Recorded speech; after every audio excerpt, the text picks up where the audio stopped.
What's up, everybody? Welcome to the Fight Pit WWE here at House Call Sports. My name is Sam. That is Ollie, Justin, and Caleb. And today we're going to go ahead and discuss Becky Lynch's title win, the WWE Draft, and the feud between AJ versus Cody. Also, all the factions just seemingly starting to implode. What that's all about. We're going to discuss all of that and more today. But first, a sponsor from Vivid Seats. Ladies and gentlemen, Vivid Seats is the most trustworthy and easy to navigate ticketing website. They have a reliable and rewarding tickets and a 100% buyer's guarantee. This means that your transactions will be safe and secure. You will get full service customer care and be compensated for any canceled events. And it's got the only ticket rewards program around. And what that means is any single WWE event you have, Vivid Seats got you. It got you all the way. So go see Cody Rhodes. Go see AJ Styles. Go see whoever you want to see. Go to Vivid Seats. Use the link in our description and go sit vividly. Now, this past Monday night on Raw, Becky Lynch won the Women's World Championship.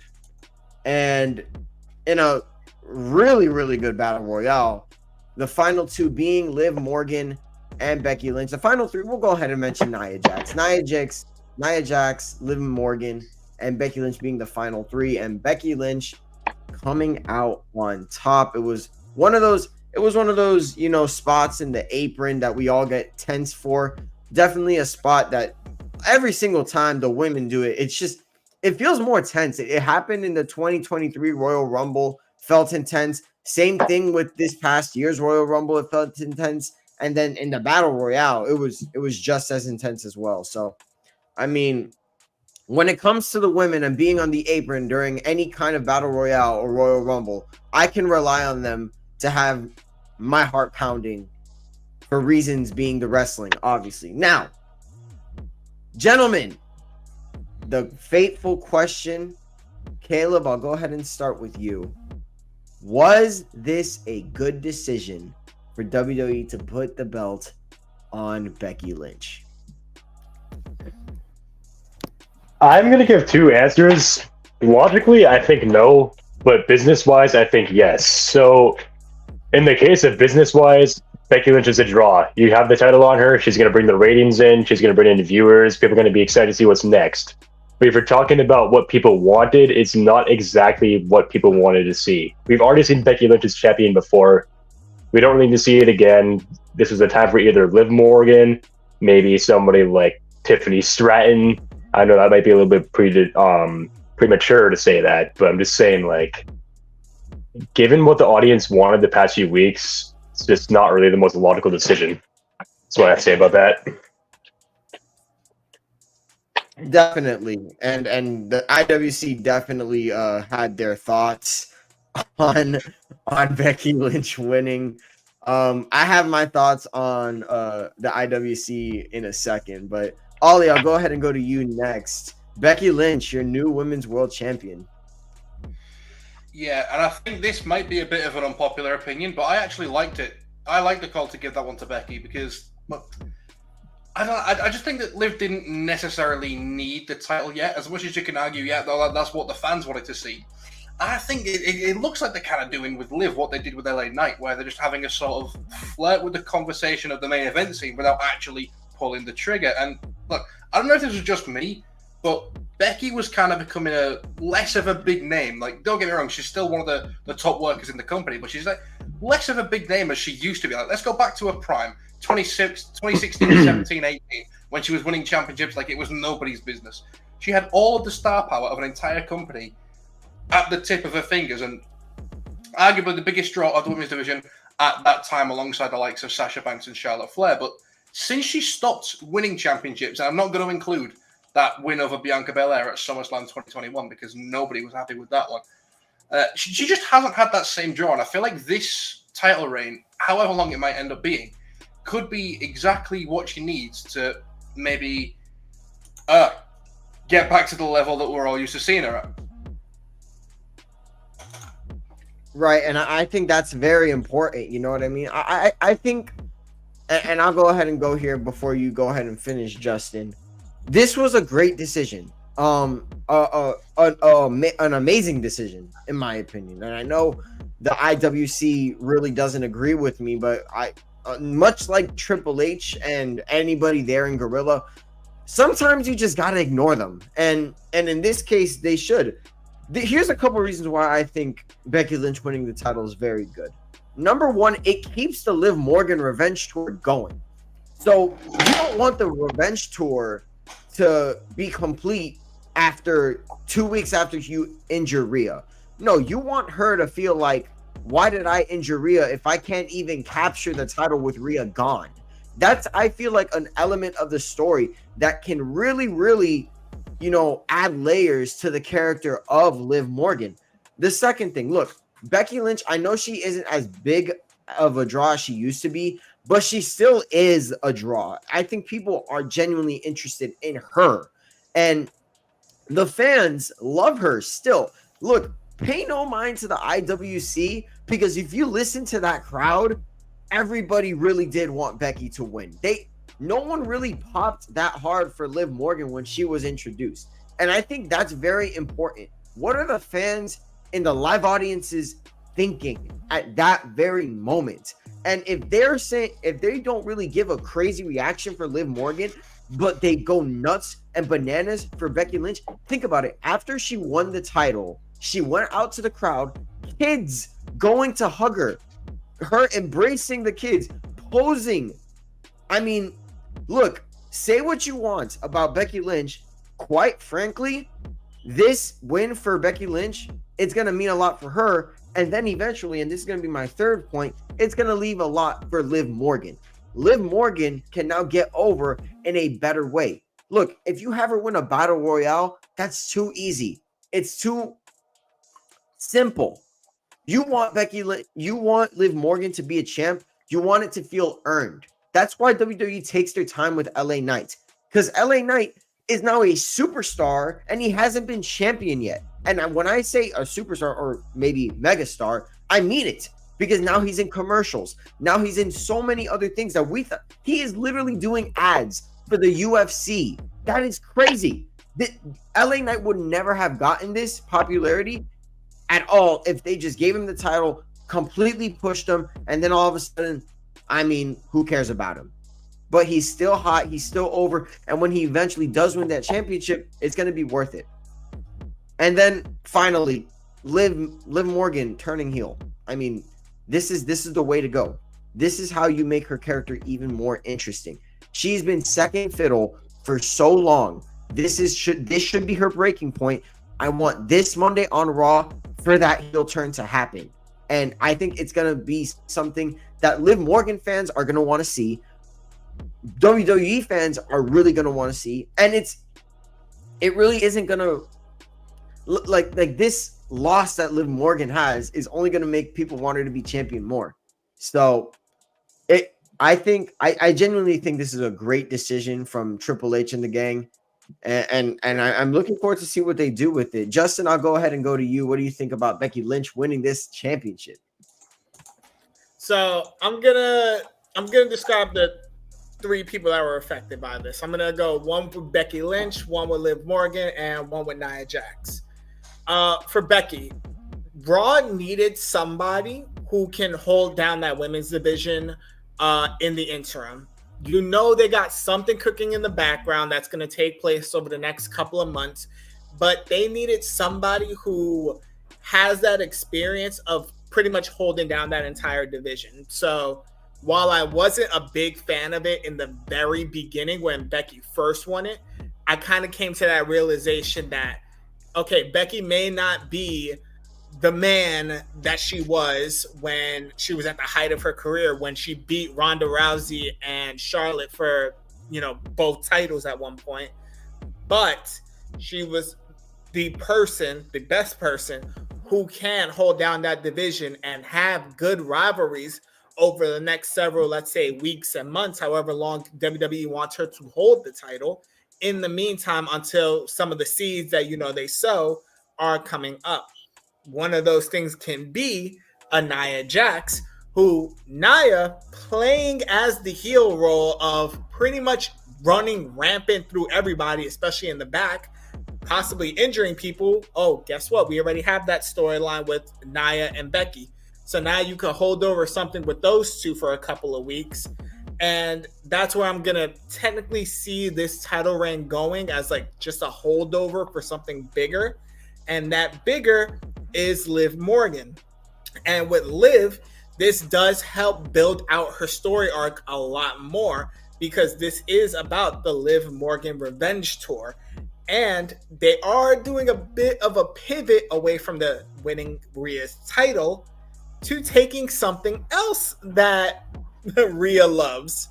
And if you don't know what I'm talking about, there's a great video of a stare down between Liv Morgan and Dom Mysterio, which Dom looking like he's in his WCW Eddie Guerrero era with the haircut and the mustache. Bro needs a new haircut at this point. But it is funny to see to see Liv essentially living up to that thing, whereas I'm going to take everything from Rhea, apparently including your man's. And I saw a bunch of comments that are down for this kind of thing. I saw some comments saying that Rhea Ripley and Liv Morgan should fight each other in a ladder match for custody of Dom 2.0. So I see the vision coming. I see the seeds being sowed, and I just can't wait for it to theoretically grow out and just see where this goes from here. I'm gonna be so blunt. That's the most Vince McMahon thing that could possibly happen. A custody of Dom match again, but this time involving two women. That would honestly be really funny, though. It would be hilarious, I will admit. But I feel like the WWE's kind of past those like jokester kinds of like feuds. But let's be honest, nobody in the WWE has more heat and apparently more riz than Dom Mysterio. And the man just got married recently too. I mean, he was booed at his own wedding. I mean, the guy, look, Dominic Mysterio is a future. He's a future champion. Like he's gonna be a champion in the WWE very soon. And I don't think it's real go away heat either. Yo, it's not. No, people want to boo him. People want to boo the guy. I think that's something that's so hard to do. Like being over as a heel like that, like where they won't let you speak. That's gotta feel good, because now Dominic Mysterio, like when you see him on the show, it's just awesome. I remember watching the best moment for me for Dominic Mysterio, and when I found out that Dominic Mysterio was going to be an absolute beast, was when in Elimination Chamber last year, 2023, it was Edge and Beth Phoenix, the Grit couple, versus Finn Balor and Rhea Ripley. And let me tell you, when I tell you not a single person really cared that much about the match, they really were there just to boo Dom. Like they really were. Like the F you Dominic chants. I mean, there was an amazing sequence where Edge chases Dominic Mysterio out of the arena. Not arena, but outside the ring, and he goes backstage. Yo, the match goes on, and then bro, he comes out and everybody starts booing. No one is paying attention to the match. Everybody just starts booing Dominic. I'm sorry. That kind of heat can't be taught. It really can't. So Dominic Mysterio, this is good for Dominic. I know he's hurt right now. I hope he gets better soon. But this is also very good for Dominic. I feel like him getting out of Rhea Ripley's shadow, or well, not really out of Rhea Ripley's shadow, him getting away from Rhea Ripley could do some good things for him. Now, with that being said, good things are going to happen this Friday and this Monday on the WWE Draft. And it's safe to say that we are very, very excited. Last year they did the draft. It was okay. There were kind of shades of Vince McMahon in which they really did not make any sense. I'm hoping this year is a little different. They're already presenting it very differently from in the past. One of the changes that is happening in the draft is the champions are staying on their brand. And so Damian Priest is going to remain on Raw. Cody Rhodes is going to remain on SmackDown. the Raw Tag Team Champions or the World Tag Team Champions, Awesome Truth, are going to remain on Raw. The WWE Tag Team Champions are going to remain on SmackDown, and you kind of get the gist of everything. The only championship that will be eligible will be the women's the women's tag team champions. That's a tongue twister, and I think that right there is going to be something that is going to be very interesting. See what they do with those titles. But I'm going to start with you, Justin. What do you think about the decision of the champion staying on the brand? Like no real switching around like we thought it would be. So my thoughts on that one is not necessarily great in terms of like, oh, the wrestlers get to stay on their respective shows. I think it's more better that the specific titles stay. And this is like comments that I get from wrestling fans pretty much over the last couple of weeks since we found out that the draft was coming back. It's the titles that are currently in place now seem to be very synonymous with their show. So like having the World Heavyweight Championship on Raw makes sense. Having the IC title on Raw makes sense. Having the US title on SmackDown makes sense. The Universal Championship makes sense. Where it just feels like those are the right places for those titles. And I think WWE doesn't want to sway away from that, nor do they really want to go through that awkwardness that they've had, I think, last year and I think the year before also, where the two champions, let's say the women's title and the women's world title, ended up switching shows.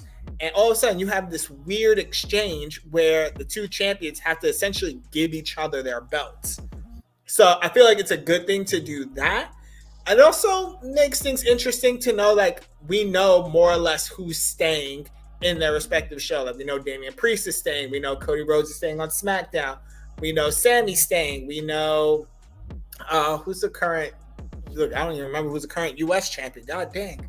Logan Paul. Justin. Logan Paul at this, I'm so caught up with the whole Logan Paul Prime Energy controversy right now that I forgot that he's even holding the US title at this point. But my point still remains. It just makes sense for these titles to stay on their respective shows. So I'm all good with that. Absolutely. And I remember one time when many people remember this awkward segment between Becky Lynch and Charlotte Flair. This was back when they had real heat with each other and they could not get along. Yeah, it was just so nightmarish seeing them exchange, and Charlotte Flair wasn't having any of it. Becky wanted to hold two belts up, and Charlotte wasn't having any of it because, like I said, they had real heat. And that's something, in my opinion, that you don't want, like it's an awkward exchange. Yes, it could make for a filler segment, but I feel like WWE's kind of past those filler segments. You know what I mean? I think every segment now, every minute on television really does matter. So Caleb, I'll go ahead and go to you next. What do you think of the decision, champions staying on their brand and not really moving around? I don't have too many points because overall I do agree with what Justin said. The only other thing I can say, and this would only be to counteract the whole idea of it being all right, is that it makes it a little bit easier to predict where certain guys will land that are not champions because of rivalries. Say Sami Zayn being on Raw. We know Chad Gable's in a rivalry with him right now. That means Chad Gable's definitely staying on Raw. And then, like, I'm going with this? Yeah, absolutely. Yeah. Like LA Knight staying on SmackDown, things like that. Yeah, it's like, so it makes it a little bit predictable in some ways. Yeah, I feel like that also, like, this is kind of where I was gonna go with this. Maybe Ollie was gonna take this point. I'm going to anyway. Sorry, Ollie. Yeah, there's really no shock factor with the draft anymore. Now that the champions are gone, like the champions are not eligible. While yes, it's a smart move because it really avoids certain awkward segments.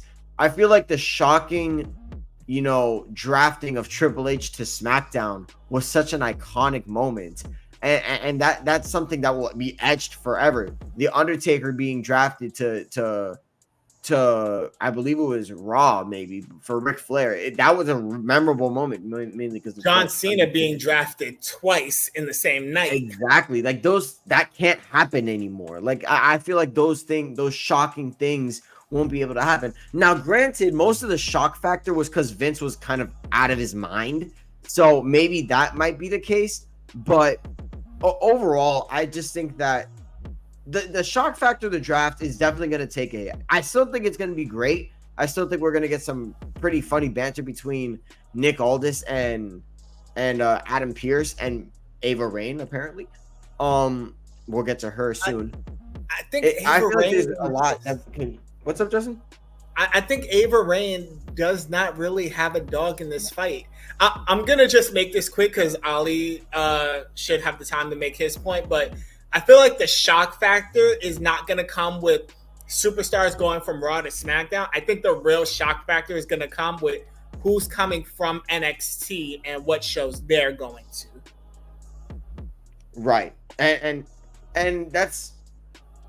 It was another thing I wanted to also do later on was, and I guess this can be a part of our next segment, that who I'm going to name a superstar and you guys are going to predict where the superstar is going to go.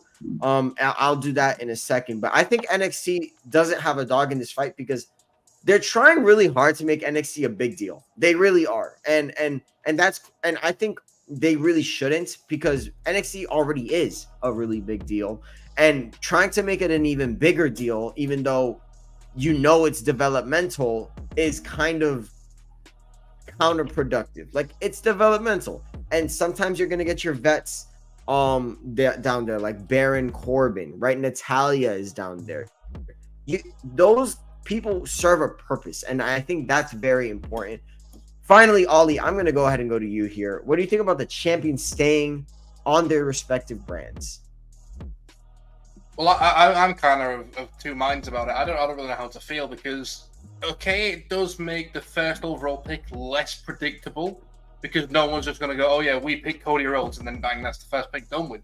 But it also kind of makes the whole prospect of it, I'm kind of building onto what you said, it makes the whole prospect a bit less exciting, less shocking, if you say, because now we know that none of the champions are going to be moving anywhere. It makes it feel like less of a new era, shall I say, for the brands involved.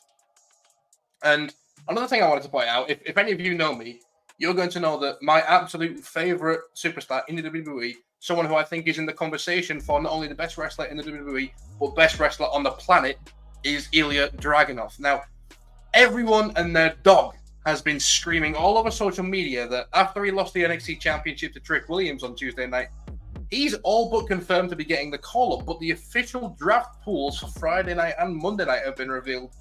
And I can't see Ilya in either of them. So I don't know if there's going to be drafts that aren't necessarily announced beforehand, like they say, oh, here's the pool, but there's still going to be a few that they didn't announce. Well, I will mention, Ollie, I hate to interrupt you. I will mention, I hate to interrupt you, but it does say plus NXT superstars are eligible. So I'm assuming that includes Ilya Dragunov as well. Like I'm pretty sure NXT. Yeah, NXT. Yeah, pretty much anybody. I don't know. They're just saying NXT superstars eligible. That's what they're saying. So Ilya Dragunov is definitely going to be in this draft. I fucking hope so. Yeah, I mean he has to. I mean, especially with how important he's been to NXT and how great he is as an in-ring competitor, and he's also improved on the mic. But you can go ahead and continue with your point, Ollie. Well, to be fair, that was pretty much it. I was just trying to question why the fuck they didn't advertise. Like, because if they're just going all in, they're just going balls deep and saying, right, here is everyone that's going to be eligible to be drafted on Friday and on Monday. And I think they're just trying to make some organization, right? Like, trying to keep it organized, maybe? Well, yeah, but this is the thing, and it's the same issue I have with pre-declaring Royal Rumble entrance. Like, that just takes the surprise completely away. And okay, it kind of saves us up from like setting ourselves up for disappointment because you're expecting something big and then it ends up being like fucking Odyssey. By the way, Odyssey Jones, what the fuck was he doing on the graphic? Yeah, I'm not even gonna lie. I don't know why Odyssey Jones is still here. It's You're telling me you're baffling to releasing me. people like Von Wagner and Cameron Grimes, and Odyssey Jones is still there? Fucking come on. Yeah, I mean, they gotta. He must be a great locker room guy. I've got to say that. Maybe he's just fun to talk with in the back. Maybe yeah, maybe it's something as simple as that. Maybe the WWE locker room just really likes him and they don't want him to be released. Maybe he had a good relationship with Triple H and Shawn Michaels. Look, relationships matter in business and in any company, really. And if Odyssey Jones has a good relationship with the boss, you can't Watch really him get do much. released now that we're talking about him.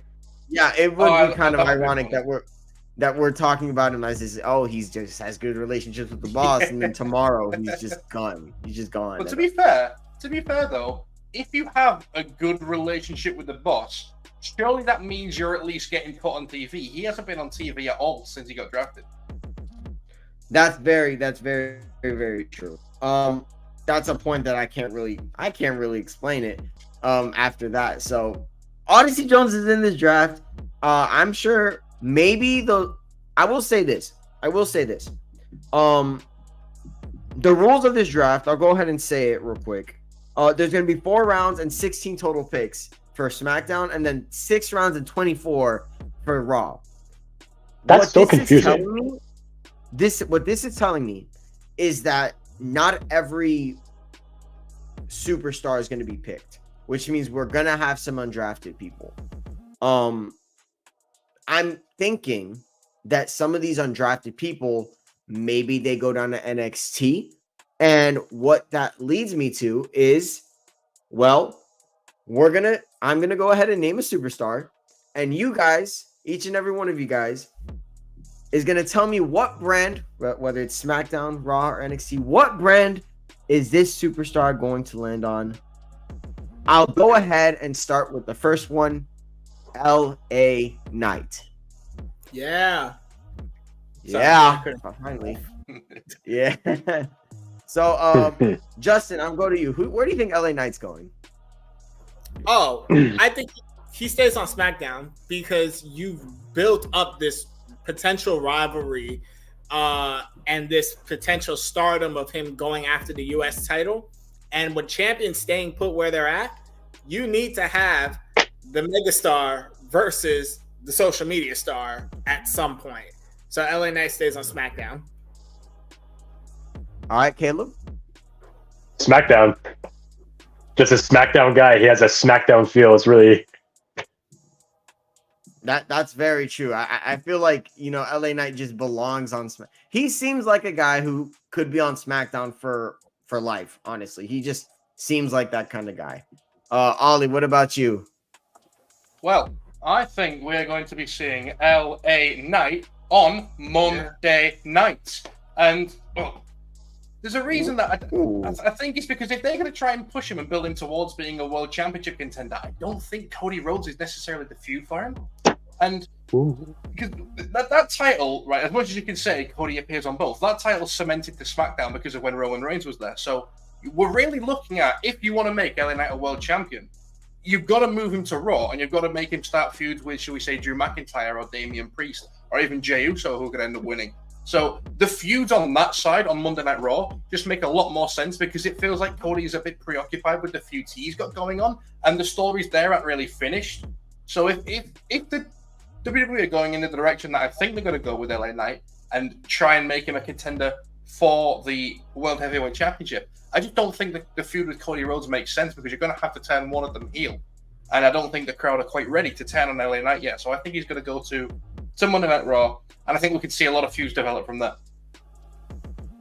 Yeah, that's a very, very interesting point. Plus, understand this. I mean, the World Heavyweight Championship is very, very prestigious. Not World Heavyweight. The WWE Undisputed WWE Championship is very prestigious right now. And as popular as LA Knight is, that title feels very, very far away from what he could be. Like, I feel like the US title is his first step, which is why I think he should stay on SmackDown. Down the road, I want a trade to happen, and that's really where we see him on the world heavyweight title scene. I think that he could go perfectly with Seth Rollins, Damian Priest, CM Punk, Drew McIntyre. LA Knight can fit right into that main event title scene and not feel out of place. Now, right now, LA Knight's just not out of place at all because he's one of the most popular talents on the roster. So you put him in a feud with Logan Paul, people are going to eat it up. He's going to try to compete for King of the Ring. People are going to eat it up. Right now, LA Knight is in a sweet spot where he can do whatever he wants and the crowd can still be invested. Now, I will say this, he needs to win a title very soon. I think you need to have him still win, make him feel like a main eventer, and then give him a title. I don't know what title, U.S. title, what heavyweight title. If you want to make it an intercontinental title, I don't care. Give him the speed title for all I know. But he needs gold. LA Knight is supposed to have gold in the year 2024. 2 years without gold for LA Knight just would not make sense. That's enough about my rants about LA Knight. Okay, I'm a big LA Knight guy. Yeah. Next up, we're going to go with a woman here, and this is going to be a very tricky one. Bianca Belair. Justin, I'll go back to you. Where should Bianca Belair end up? Oof, this is really going to depend on where do you see the future rivalries going. And honestly, with Jade Cargill being on SmackDown, because I don't think Jade's getting moved, I think Bianca stays on the blue brand as well.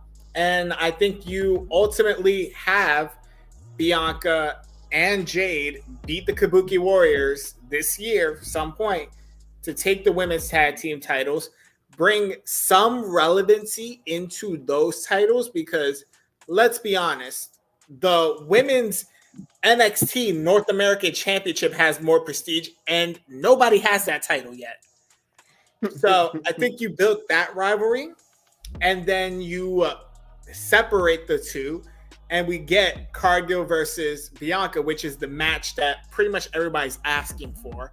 Two of the most powerful women in the roster making their debuts against each other. So I think Bianca overall stays on SmackDown. Caleb, what about you?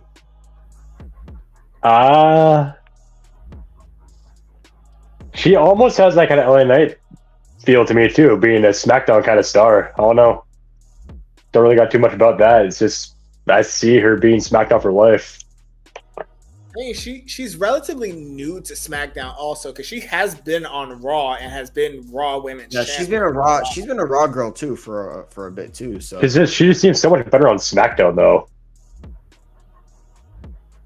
I'd say she's been okay on SmackDown. I think her feud with the Damage Control was definitely getting a bit stale, and it even is right now. I say winning the women's tag team titles only helps with the feud that Jade Cargill and Bianca Belair are eventually going to have. Ollie, I'll go to you next. Who do you think, or where do you think rather, Bianca Belair is going to end up?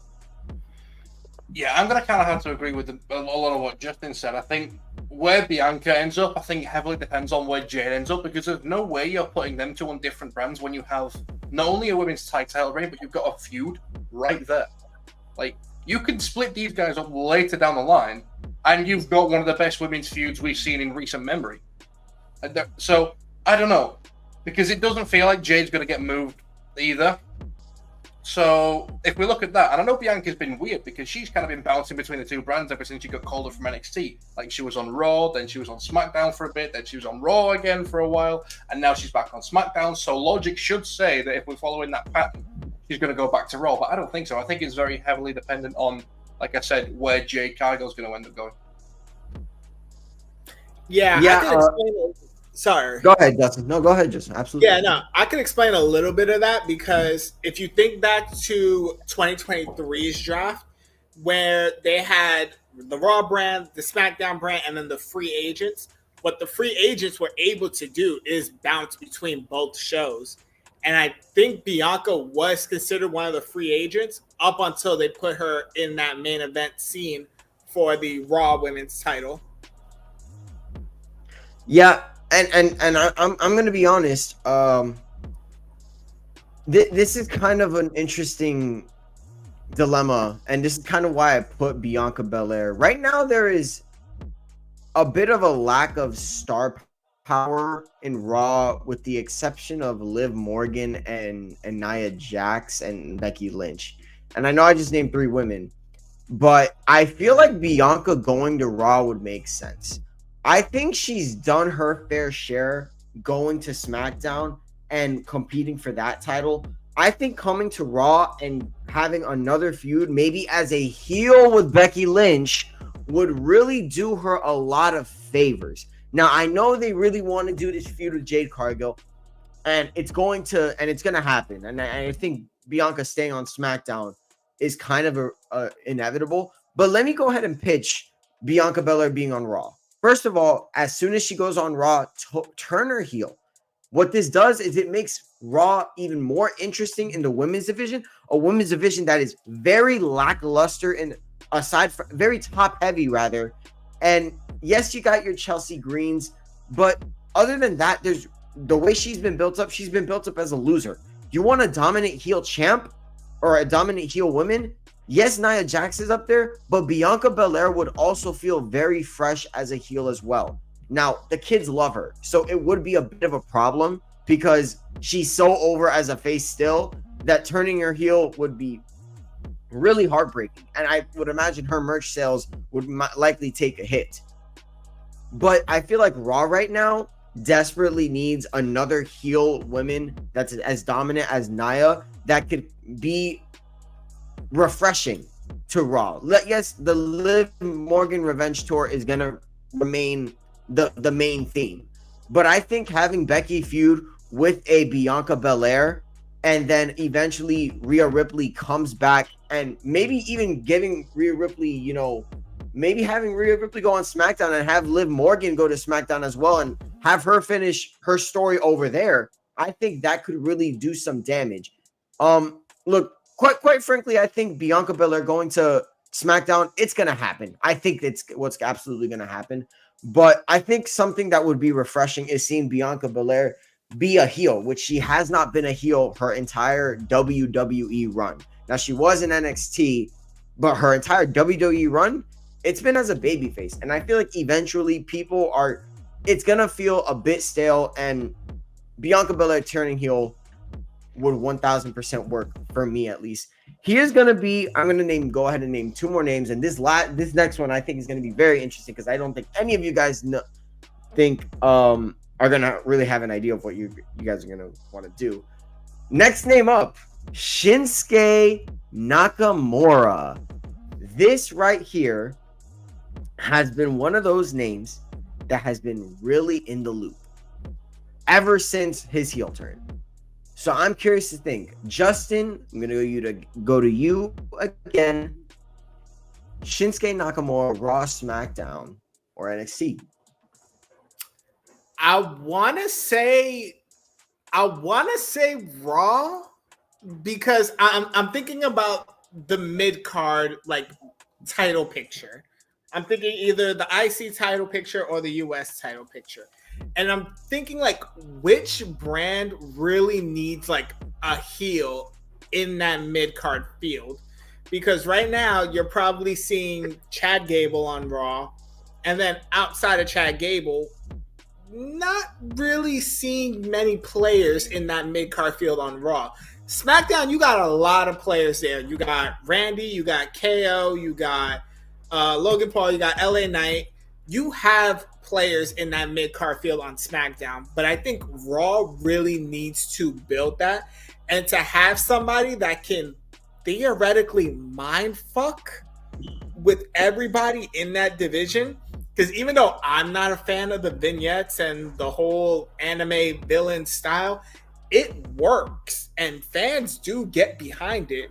So I think having a rivalry with let's say him and Sami Zayn, or maybe you make this him versus Chad Gable. I don't know how that's going to work because they're both on their heel pictures right now. But I think Raw needs somebody like Shinsuke more than SmackDown does. Absolutely. Caleb. This might be a little controversial. If they really are thinking about making NXT like a major third big brand, why not bring in somebody with a name power? I mean, sorry, why not bring in somebody with the staying power of Shinsuke Nakamura? Sure, he may not be the most accomplished star in WWE, given title-wise, but he's a respected veteran of the business. He's a known name. Could get a good match out of a broomstick if he really had to. I know he's getting up there in age as well, but still, I mean, like, who in NXT would not want to learn from him? Who would not want to have a match against him? Yeah, you know what? That was exactly where I was going to go with this. I'll let Ollie go next, though, before I elaborate on that. Ollie, go ahead. Yeah, I think it's kind of upsetting to see how they're treating Shinsuke, because right now he's just kind of being used as a jobber, isn't he? He's just there when you want someone to go over. You're just going to go, right, stick him in a match against Nakamura. They'll be fine. We could get it done in 5 minutes. But I'm going to put him on Raw for the same reason that I'm putting LA Knight on Raw.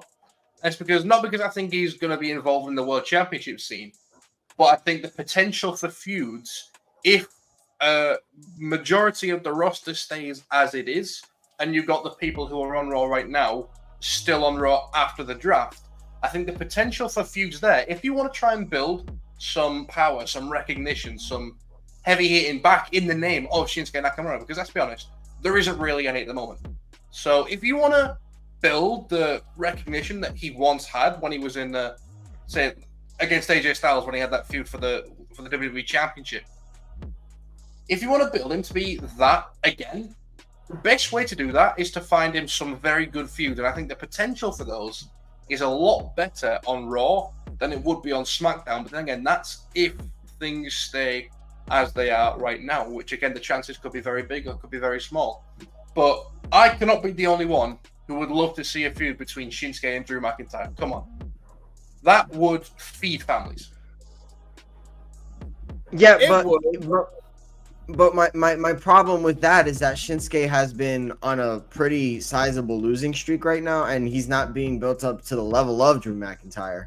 And that's kind of why, and this is where Caleb, I think, has a very strong point. NXT is the way to go. I think Shinsuke Nakamura should go back to NXT. Now, here's my thing. He should remain a heel. He's going to be over down there because he's a legend in NXT. But he should 1,000% remain a heel. I can imagine the likes of Tony D'Angelo being in a feud with Shinsuke. What about Trick Williams being in a feud with Shinsuke? Oba Femi in a feud with Shinsuke. The opportunities in NXT are endless. Opportunities that he really did not get the chance to get. He's not going to get the chance to get in the main roster. In the main roster, it is so star-studded right now with guys that are so over that he's not. I don't think he's ever gonna. He might not get back to the level of being a superstar that he was back in 2018, 2019. But that's okay. It is okay. But Shinsuke Nakamura, I don't think he'll have any problem either, given his age, helping these young guys out. In NXT, they have a great fan base. He's gonna be over every single night. He's gonna be putting up banger after banger as well. There's nothing Shinsuke can't do in NXT that would make things interesting. Yes, I get it. He's probably not going to be on a Mania next year. That would probably mean he's not going to be on a Mania next year. But at the very least, he has something. He didn't have anything this year. And it felt wrong given his presentation through the Cody Rhodes feud, through the Seth Rollins feud. I mean, there was so much to do. And it felt like he kind of just, I don't know, it kind of felt odd for him to just get out of the loop like that, putting guys like Ilya Dragunov over, and then next it was Sheamus, and that's cool. Shinsuke Nakamura is going to put up a banger all the time, but it feels like he deserves a bit more than that. Final name that we are going to discuss. This is going to be a very interesting one because I know a lot of people are going to have differing opinions here. What about Roman Reigns? Roman Reigns seems obvious. It does. But I'm curious to hear where you guys think Roman Reigns will end up. Justin, as always, I'm going to go back to you. Okay. So. Say AEW. Hell no. Here's the thing. The obvious answer is SmackDown. And it's the obvious answer for so many reasons. He's built pretty much the tribal chief in SmackDown. And the storylines, the main storylines, which are Bloodline and Cody Rhodes, are on SmackDown. But it's highly, highly contingent on where Solo and Tama Tonga go, and even Jey Uso goes. And I have a sneaky suspicion that all of them are going to end up on Raw. And the reason I have this is that you have such a big rivalry that you're probably putting so many resources into to build up to an eventual War Games match in Survivor Series, that you want as many eyes on this as possible. So why not put them all on what is essentially the marquee show, which is Monday Night Raw, and just build it out there? So it's really contingent. If Solo and Thomas stay on SmackDown, Roman's staying on SmackDown. But if they do go to Raw, I can see Roman Reigns going to Raw. And if any of y'all on here try to say NXT, I'm booting y'all from this dang recording. I'm going to say NXT now just because. Yeah. I think NXT would make perfect sense. I think the aura in NXT would literally just... I'm pretty sure they would have to literally go to they would go to Daly's place in Jacksonville to record NXT. Like that's how like packed that place would be to record one episode of NXT only, of course. But Caleb, I'll go back to you. Roman Reigns, Raw, SmackDown. As much as I want to agree with Justin on what he said, because he had all good points, I do want to stick with SmackDown just because of the fact that all the storylines are pointing to that. And the fact that The Rock will most likely be going after Cody Rhodes when he comes back. It would only make sense for the Bloodline to stay on SmackDown, because why have The Rock on Raw if he's going to be going after Cody Rhodes on SmackDown? I mean, so overall, I do think that Roman would be on SmackDown.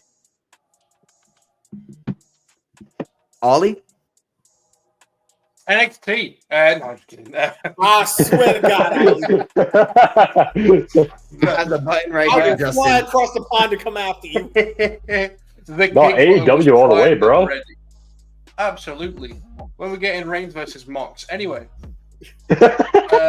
No. I don't...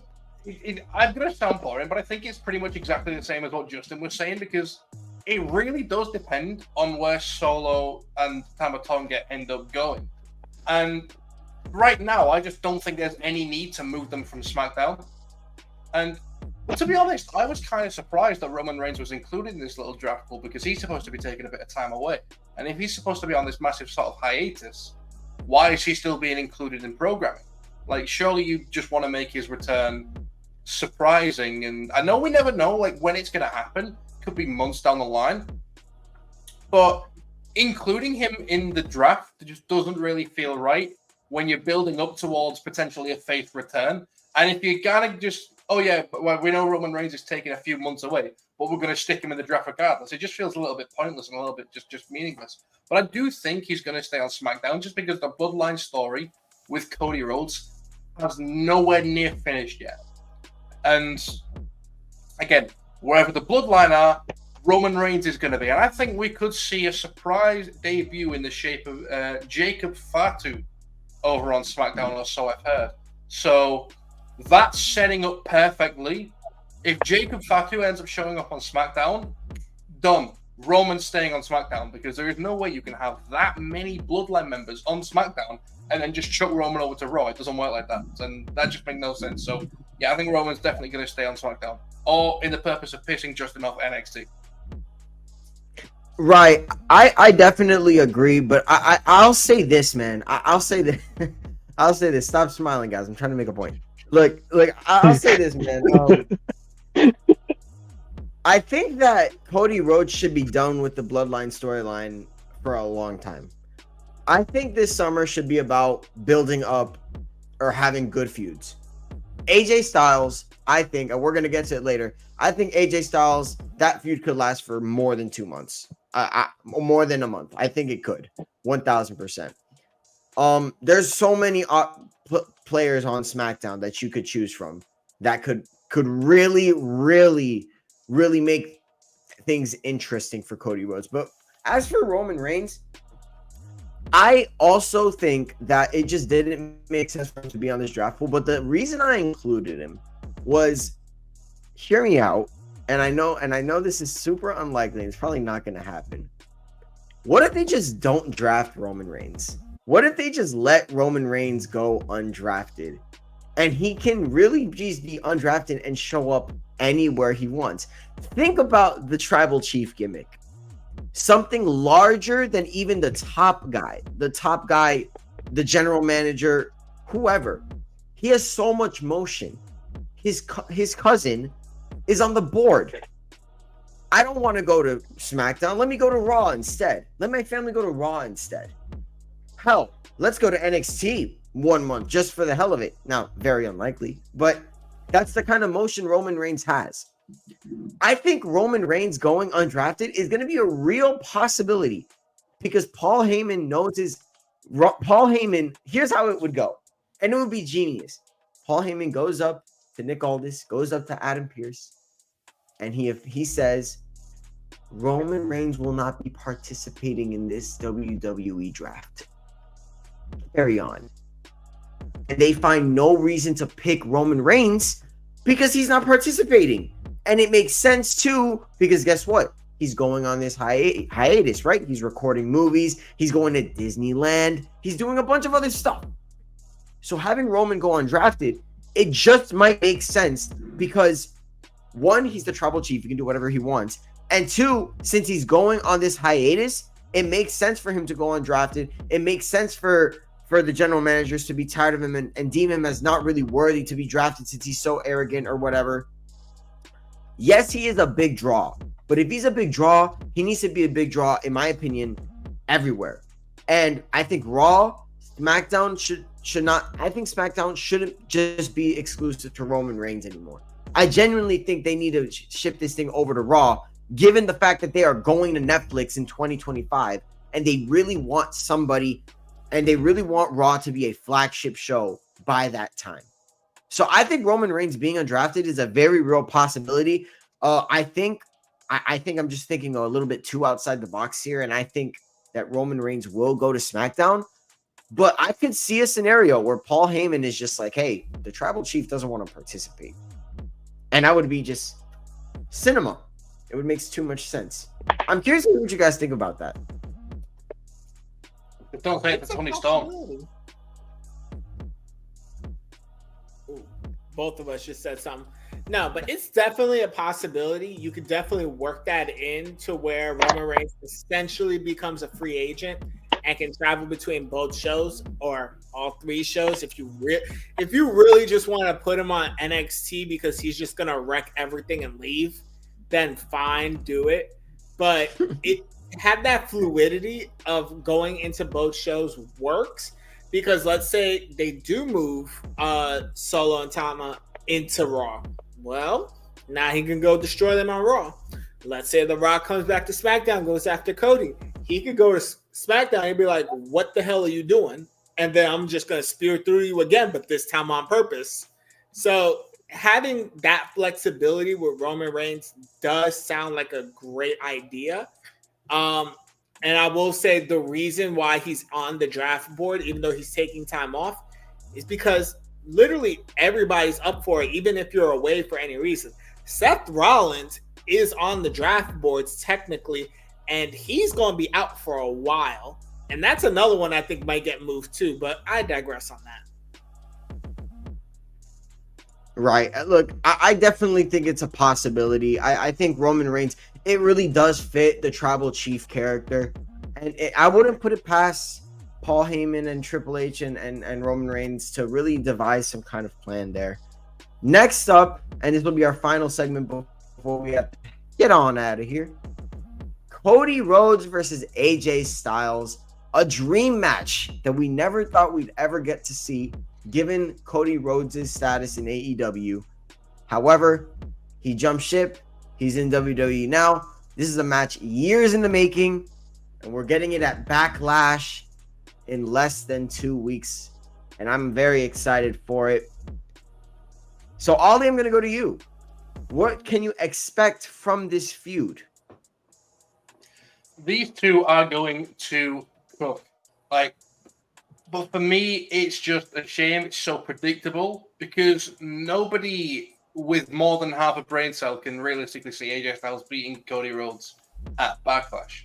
That's just nothing that's ever going to happen. But don't get me wrong, matches where you just know who's going to win practically from the moment it gets announced can still be very good. Take Roman Reigns versus Sami Zayn. Was it Fastlane last year? Just take that as an example. You can still have very good but very predictable matches.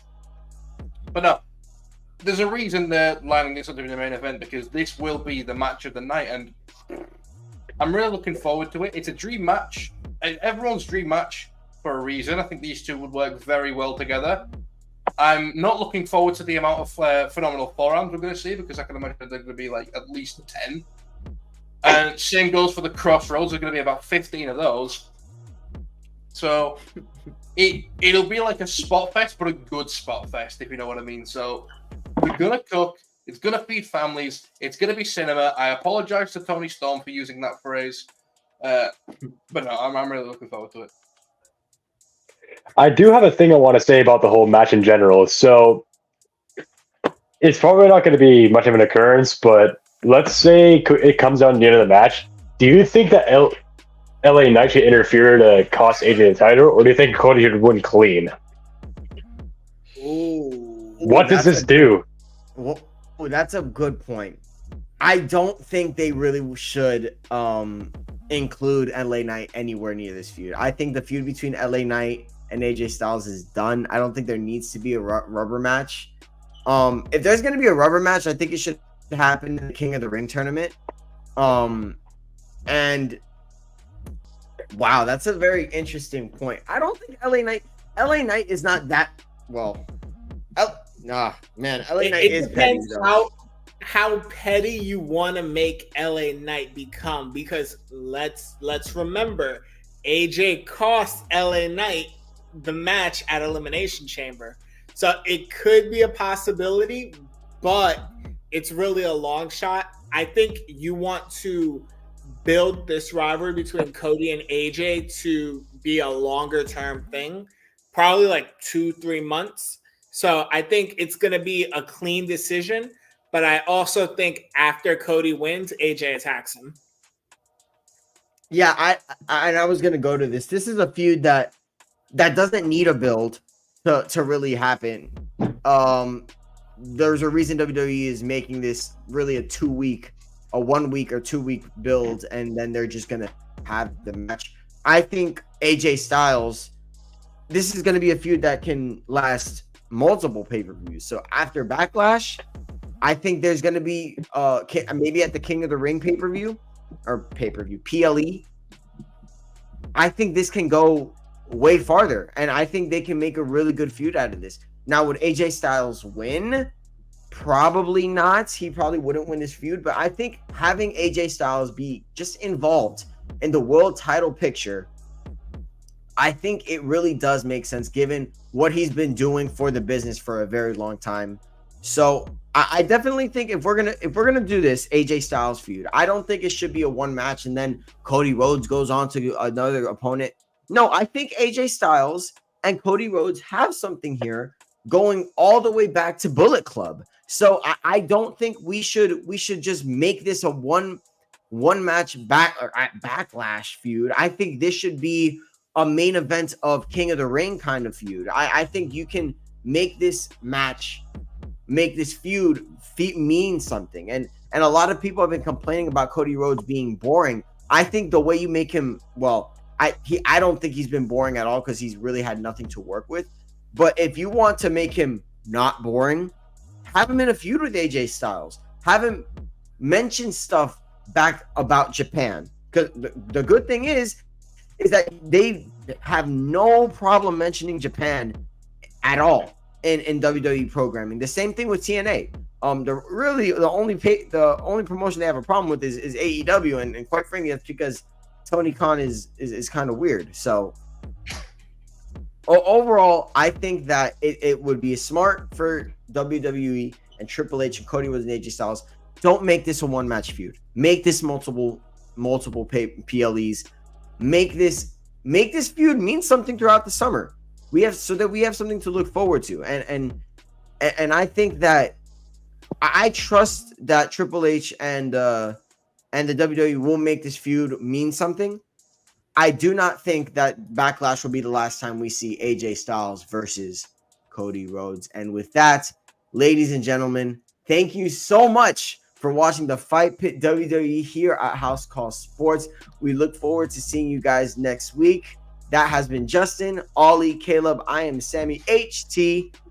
Good luck, guys. See you next time.